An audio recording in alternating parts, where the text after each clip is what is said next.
ನಮಸ್ಕಾರ ರೀ ಎಲ್ಲ ದೊಡ್ಡ ಮಂದಿಗೆ. ನೀವು ಇಲ್ಲಿ ವಿಡಿಯೋದಾಗ ಏನು ಮಾಡತ್ತಾರಪ್ಪ ಇವರು? ಏನಿಲ್ಲ ಕೇಳ್ಬೋದು ನೀವು. ಇವ್ರು ಬಂದು ಕಾಂಕ್ರೀಟ್ ಹಾಕಾಕತ್ತಾರ ನೋಡ್ರಿ ಅಪ್ಪ. ನೋಡ್ರಿ ಇವ್ರು ಏನು ಹಾವು ಹಿಡ್ಯಾಕತ್ತಾರ ಅಂದಂಗೆ ಏನು ಹಾವು ಥರನೇ ಐತಿ. ಹಾವು ಹಿಡ್ಯಾಕತ್ತಾರ ಅನ್ಕೋಬೇಡ್ರಿ. ಇದು ಒಂದು ವೈಬ್ರೇಟರ್ ಮಷೀನ್ ಅದ ನೋಡ್ರಿ. ಕಾಂಕ್ರೀಟ್ ಯಾವ ಥರ ಬಿಡಾಕತ್ತಾರ ನೋಡ್ರಿ. ಕೆಳಗೆ ಸೆಟ್ರಿಂಗ್ ಎಲ್ಲ ನೀಟಾಗಿ ಹೆಂಗೆ ಮಾಡಿದಾರ, ಎಲ್ಲ ವೈಟ್ ಹಾಕಿದಾರಲ್ಲ, ಏನು ಹಾಕಿದಾರ ಅಂತ ಕೇಳ್ಬೋದು ನೀವು. ಇದು ಒಂದು ಟಾರ್ಪಲ್ ಅದ. ಇದು ಯಾಕಪ್ಪ ಹಾಕ್ಯಾರಪ್ಪ ಅಂದ್ರೆ ಕಾಂಕ್ರೀಟ್ ಹಾಕೋರು ಅದು ನೀರು ಏನು ಭೀ ಕೆಳಗೆ ಹೋಗಬಾರ್ದು. ಎಲ್ಲ ಕಾಂಕ್ರೀಟ್ ಎಲ್ಲ ನೀರು ಕಾಂಕ್ರೀಟ್ ಎಲ್ಲ ಸೆಟ್ಟಾಗಿ ಅಲ್ಲೇ ಇರಲಿ ಅಂತ ಹಾಕಾಕತ್ತಾರ ನೋಡ್ರಿ. ಕಾಂಕ್ರೀಟ್ ಯಾವ ಥರ ಬಿಡಾಕತ್ತಾನ ನೋಡ್ರಿ ಅಣ್ಣ ಫುಲ್ಲು ಹೈ ಲೆವೆಲ್ದಾಗನ ನೋಡ್ರಿ. ಏನು ಸೇಫ್ಟಿ ಇಲ್ಲ ಏನಿಲ್ಲ, ಆದ್ರೂ ಭೀ ಓಕೆ ನಡೀತದ. ಇದೆಲ್ಲ ಎಲ್ಲ ಬಿಲ್ಡಿಂಗ್ದಾಗ ಕಾಮನ್ ಅದ ನೋಡ್ರಿ. ಇವ ಹಾವು ಹಿಡ್ದಂಗೆ ಬಂದನ. ಹಾವು ಹಿಡ್ಕೊಂಡು ಏನು ಹಾವುಗಾರ ಅನ್ಕೋಬೇಡ್ರಿ. ಇದೇನು ಕಾಂಕ್ರೀಟ್ ಮಷೀನ್ ಅದ. ಇದು ಕಾಂಕ್ರೀಟು ವೈಬ್ರೇಟರ್ ಯಾಕೆ ಯೂಸ್ ಮಾಡ್ತಾರಪ್ಪ ಅಂತಂದ್ರೆ, ಈಗ ನಮ್ಮದು ನಾರ್ಮಲಿ ಕಾಂಕ್ರೀಟ್ದಾಗ ಏನು ಹುಳುಕ್ ಬರಬಾರ್ದು, ಹಾಲೋ ಬರಬಾರ್ದು, ಮತ್ತು ಏರ್ ಬಬಲ್ಸ್ ಏನೂ ಬರಬಾರ್ದು, ಫುಲ್ ಸೆಟ್ ಆಗಬೇಕು, ಗ್ಯಾಪ್ ಏನೂ ಬರಬಾರ್ದು ಅಂತ ಕಾಂಕ್ರೀಟ್ ವೈಬ್ರೇಟರ್ ಎಲ್ಲ ಬಿಲ್ಡಿಂಗ್ದಾಗ ಯೂಸ್ ಮಾಡಬೇಕಿದು. ಇದು ನಾರ್ಮಲ್ ದೊಡ್ಡ ಲಕ್ಸರಿ ಬಿಲ್ಡಿಂಗ್ದಾಗ ಅಷ್ಟೇ ಯೂಸ್ ಮಾಡಬೇಕಂತಿಲ್ಲ. ನಾರ್ಮಲ್ ಏನು ವರ್ಕ್ ಮಾಡಿದ್ರು ಇದು ಯೂಸ್ ಮಾಡಿದ್ರೆ ಬೆಸ್ಟು. ಆವಾಗ 100% ವರ್ಕ್ ಕರೆಕ್ಟ್ ಅದಪ್ಪ ಅಂತ ಗೊತ್ತಾಗ್ತದೆ ನೋಡ್ರಿ. ಇದು ಕಾಂಕ್ರೀಟ್ ಎಲ್ಲಿಂದ ಹೊಂಟದಂತ ನಿಮಗೆ ಹೆಂಗೆ ಗೊತ್ತಾಗಬೇಕಂದ್ರೆ, ಇದು ಬಿಲ್ಡಿಂಗ್ ಹೈಟ್ ಬಂದು 40 ಫೀಟ್ ಅದ. 40 ಫೀಟ್ ಹೈಟ್ಲಿಂದು ಕಾಂಕ್ರೀಟು ಬರ್ತದೆ. ಯಾಕೆ ಹೆಂಗೆ ಹೊಂಟದಪ್ಪ ಅಂತಂದ್ರೆ, ಇದು ನೋಡ್ರಿ ಇವು ಪೈಪ್ ಅದ. ಸೊ ಇದು ಮೆಟಲ್ ಪೈಪ್ ಅದ. ಮೆಟಲ್ ಪೈಪ್ ಜಾಯಿಂಟ್ ಮಾಡಿ ಮೇಲ್ಗಡೆ ತೊಗೊತಾರೆ ನೋಡ್ರಿ. ಇದು RMC ಲಾರಿ ಅದ.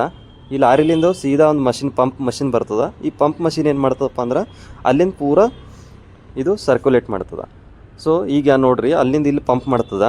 ಇದು ಫುಲ್ ಬಕ್ಕಳು ಫೋರ್ಸ್ ಬೇಕು. ಇದಕ್ಕೆ ನಾರ್ಮಲ್ ಫೋರ್ಸ್ ಬೇಕಾಗಲ್ಲ. ಈಗ ಫೋರ್ಸ್ ಜಾಸ್ತಿ ಇತ್ತಂದ್ರೆ ಕೆಳಗೆ ಇದು ಶಟ್ರಿಂಗ್ ಕೆಳಗೆ ಭೀ ಒಳ್ಳೆ ಜಾಕ್ನ ಯೂಸ್ ಮಾಡ್ಬೇಕು ನೋಡ್ರಿ. ವ್ಯೂ ಎಷ್ಟು ಮಸ್ತ್ ಅದ ನೋಡ್ರಿ. ಓನರು ಇಲ್ಲೇ ಬಂದಾರ ನೋಡ್ರಿ. ಇವ ಅಣ್ಣ ಏನು ಮಾಡಾಕತ್ತಾನ, ಇವ ಏನೋ ರಾಡ್ ಹಿಡ್ದಾನ ಅಂತ ಅನ್ಕೋಬೇಡ್ರಿ. ಇವ ಬಂದು ಇದು ಹೈಟ್ ಎಷ್ಟು ಬೀಳತ್ತದ ಕಾಂಕ್ರೀಟು ಅಂತ ಚೆಕ್ ಮಾಡತ್ತಾನ. ಎಲ್ಲ ಒಂದೇ ಲೆವೆಲ್ ನೋಡ್ರಿ. ಇಲ್ಲಿ ಮುಂದೆಗಡೆ ಯಾಕಪ್ಪ ಬಗ್ಗಾಕತ್ತಾನಪ್ಪ ಅಂತಂದ್ರೆ ನೋಡ್ರಿ, ಅಲ್ಲವ ಎಲ್ಲ ನೀಟಾಗಿ ಕ್ಲೀನಾಗಿ ಎಲ್ಲ ಲೆವೆಲ್ ಮಾಡಿಕೊಂಡು ಮಟ್ಟ ತೊಗೊಂಡು ಹೊಂಟಾನ. ಸೊ ಇದು ಹಿಂಗೆ ಚೆಕ್ ಮಾಡ್ತಾರೆ. ಹಿಂಗೆ ಚೆಕ್ ಮಾಡಿ ಎಲ್ಲ ಬಿಲ್ಡಿಂಗ್ದಾಗ ಹಿಂಗೆ ಫೈನಲ್ ಮಾಡ್ತಾರೆ. ನೀವು ನೋಡ್ಬೋದು ಕಾಂಕ್ರೀಟ್ ಏನಪ್ಪ ಇವ ಹಾವು ಬಿಟ್ಟಂಗೆ ಬಿಡಾಕತ್ತಾನ ಆವಾಗಿಂದು ಅಂತ. ಇದು ಬೀಮ್ದಾಗ ಭೀ ಬಿಡಬೇಕು ಮತ್ತು ಸ್ಲ್ಯಾಬ್ದಾಗ ಭೀ ಬಿಡಬೇಕು. ಆ ಥರ ಬಿಟ್ಟರೆ ಸ್ಮಾರ್ಟ್ ವರ್ಕ್ ಅಂತಾರದು. ಅಂದ್ರೆ ಪರ್ಫೆಕ್ಟಾಗಿ ಬರ್ತದೆ ವರ್ಕು ಅಷ್ಟೇ ನೋಡ್ರಿ. ಅಣ್ಣ ಬಟ್ಟೆಗೆಲ್ಲ ಗಲೀಜಾಗಬಾರ್ದು ಅಂತ ಟಾವಲ್ ಕಟ್ಕೊಂಡಾನ. ಅವನಿಗೆ ಸೇಫ್ಟಿ ಚಿಂತಿಲ್ಲ. ಮ್ಯಾಲಿಂದ ಕೆಳಗೆ ಬಿದ್ದರೆ ಏನೈತೆ ಚಿಂತಿಲ್ಲ. ಖರೆ ಮೇನ್ ಅವನಿಗೆ ಬಟ್ಟೆ ಹಾಳಾಗ್ಬಾರ್ದು, ಮೇನ್ ಅದು ಅದ ನೋಡ್ರಿ. ಕಾಂಕ್ರೀಟ್ ಎಲ್ಲ ಯಾವ ಥರ ಬಿಡಾಕತ್ತಾರ. ನಾರ್ಮಲಿ ಎಲ್ಲ ಹೈಟ್ ಬಿಲ್ಡಿಂಗಲ್ಲಿ ಎಲ್ಲ ನೋಡ್ರಿ ಎಲ್ಲ ಇದೇ ಥರ ಯೂಸ್ ಮಾಡ್ತಾರೆ. ಬೇರೆ ಏನು ಯೂಸ್ ಮಾಡಲ್ಲ ನೋಡ್ರಿ. ಇಲ್ಲಿ ಲಿಫ್ಟ್ ಇದು ಕಾಣಕತ್ತಲ್ಲ, ಎದುರು ರಾಡ್ ಎಲ್ಲ ಬಿಟ್ಟಾರಲ್ಲ, ಅದು ಒಂದು ಲಿಫ್ಟ್ ರೂಮ್ ಅದ. ಅದು ಒಂದು 7 to 8 ಫೀಟ್ ಹೈಟ್ ಮಾಡಿ ನೋಡ್ರಿ. ಅಣ್ಣ ಎಷ್ಟು ಮ್ಯಾನ್ ಫೋರ್ಸ್ ಯೂಸ್ ಮಾಡಕತ್ತಾನ ಅಪ್ಪ. ನೀವು ನೋಡ್ಬೋದು ವಿಡಿಯೋದಾಗ.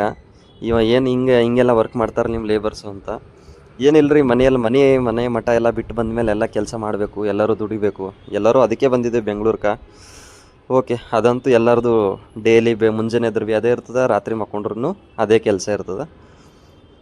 ಮನೆ ಕಟ್ಟೋದು ಎಲ್ಲರದು ಡ್ರೀಮ್ ಇರ್ತದೆ. ಎಲ್ಲರದು ಡ್ರೀಮು ಸಕ್ಸಸ್ ಆಗಲಿ ಅಂತ ಹೇಳೋಕ್ಕೆ ಇಷ್ಟಪಡ್ತೀನಿ.